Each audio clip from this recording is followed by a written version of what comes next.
Ah yes, that's the sound of a roaring V6 turbocharged engine raring to go. There, you'll be on your way soon.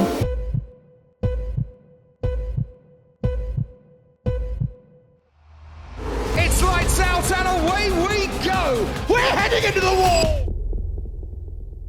Welcome to Formula One, a single-seater car race which reaches speeds of over 200 miles per hour.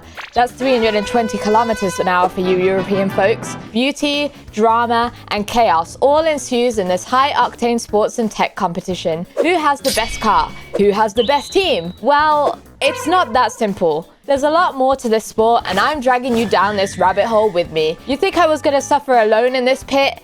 No pun intended. I'll be explaining what Formula One is and why you should be watching it right now. Let's break it down. No, not that way. So let's start off with the basics. Formula One has 10 teams, which has 2 drivers each, meaning 20 drivers in total. Someone remind Red Bull, please. However, this is changing in 2026, with one more team, Cadillac, being added to the roster, meaning 22 drivers total.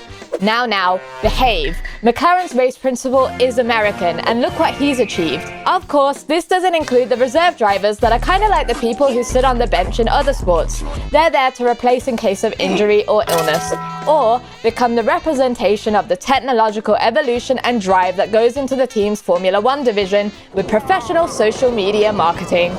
All racers in Formula One have started racing ever since they were born. What's happened with Max?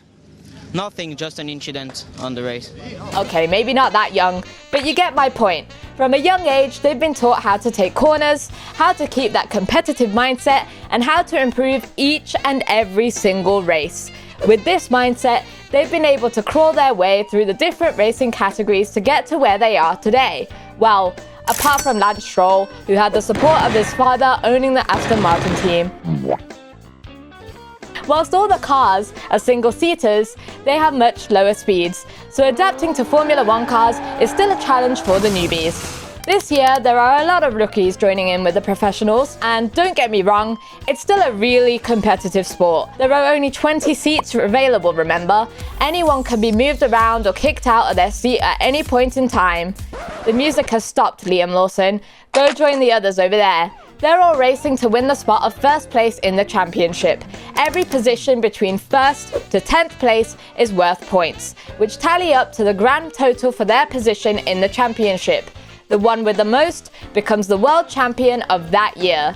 It's a bit different this year though, because Red Bull threw their car in the trash for whatever reason, meaning Verstappen isn't going to dominate compared to the last 4 years. Yay! An actual interesting championship without a clear winner. And so, they head on off to countries around the world to make their stakes in the championship with fans all over the world too.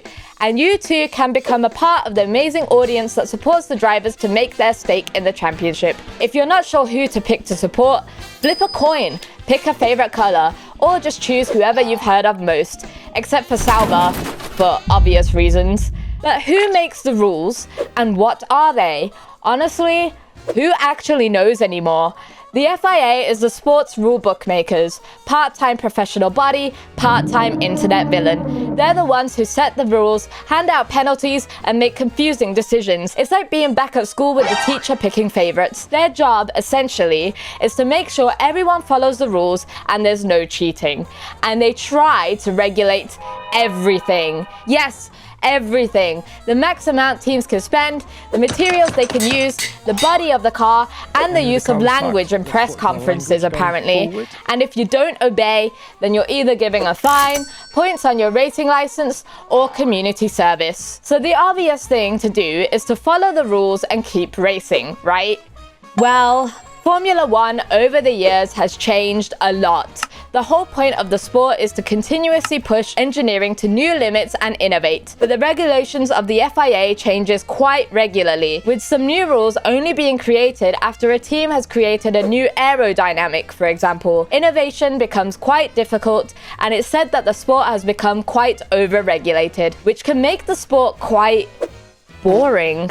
Understandably, this is what has made a lot of people switch off from the sport. It's just not the same as it was 20 years ago. Nostalgia often gets the best of us in times like this. Whilst it's not the same, we can enjoy it for what it was and also enjoy what's airing today. For one, the safety of the drivers is much better than it was before, meaning that driving at higher speeds is a lot safer than it used to be. You can watch the sport knowing that everyone will be okay by the end of it all, no matter how bad the accidents look. Not only are the drivers safer, but the pit crews, marshals, and audiences are safer too, which makes for a great reason to get into the sport now rather than earlier. There's also the stuff that the FIA can't regulate, the way that the communications work between the drivers, their teams, and their strategies, meaning that team radios provide a ton of entertainment, so we can sit back, relax, and watch the millionaires throw tantrums with our popcorn. Let's talk strategy. I gotta whip out my glasses for this bit. This is all the nerdy stuff.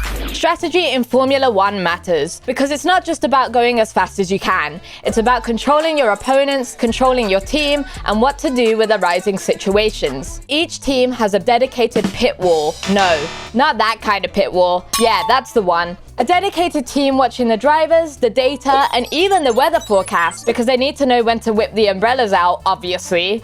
These people are in charge of getting all that data and calculating specifics like when to tell their drivers to pit. The timing of when to pit can completely change a race, and the pit wall can even pull feints, which make the other drivers or team believe that they're going to pit, making them fall into a trap of pitting their car early and therefore getting the timing wrong, or the Ferrari strat of feinting their own drivers. There's also the timing of pits. Teams try to aim for just 2 seconds to change all the tires on the car and letting their driver get back into the race ASAP. Any longer than 3 seconds and the entire race is so over. But it's not just depending on the pit crew being quick. Sometimes things can happen outside of their control. Oopsie. That tied in with the duration of tire life, the weather forecast, and the rival teams can make it seem like an actual battle. And it basically is. After all, teams themselves can also win what's called a Constructors' Championship, which guarantees them more money the next year they compete. So the drivers are not the only one wanting to win. The teams want to win just as badly. And we get on to the final part of any competition, the finish. The checkered flag waves, usually by some celebrity who probably has no idea what the race consists of. And even though the race has just finished, the drama only just starts.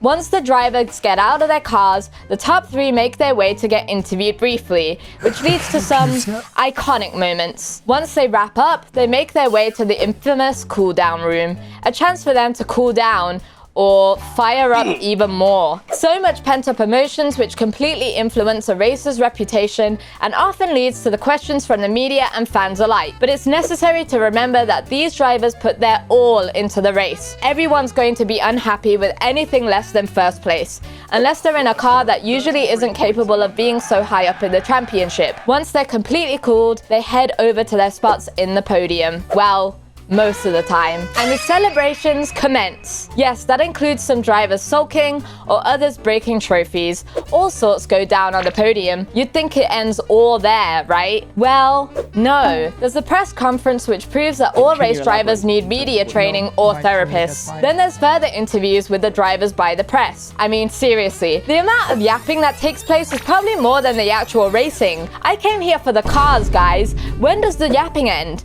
Well, technically, the yapping ends whenever you want it to. The great news is, you don't have to sit through all of it. You can simply tune off and keep updated with anything published by the FIA on social media. I particularly look at the documents part because it's super reliable. Not sponsored, by the way. And then the FIA takes a look at all the cars and drivers' behavior, which sometimes leads to a change in the actual finishing positions. So, let's recap. Formula One, a sport of fast cars going at insane speeds. A set of rules that all the teams and drivers need to abide by that can completely change the race and their positioning. And drama which transcends anything inside the actual race. And once you fall in the rabbit hole, you can't escape. Sorry, I kinda pulled you in. You'll watch for the speed, stay for the team radios, and linger for the aftermath of each race. So whether you support Ferrari, McLaren, or Red Bull, or neither of them, you too can become an avid enjoyer of the sport and its drivers. Maybe not the Ferrari supporters. Sorry man, I had to do it. You'll get them next time, soldier. No matter what part you enjoy most, welcome to the grid. Race day is on Sunday, so I'll see you there. Bring yourself some popcorn and enjoy the ride. It's about to get spicy.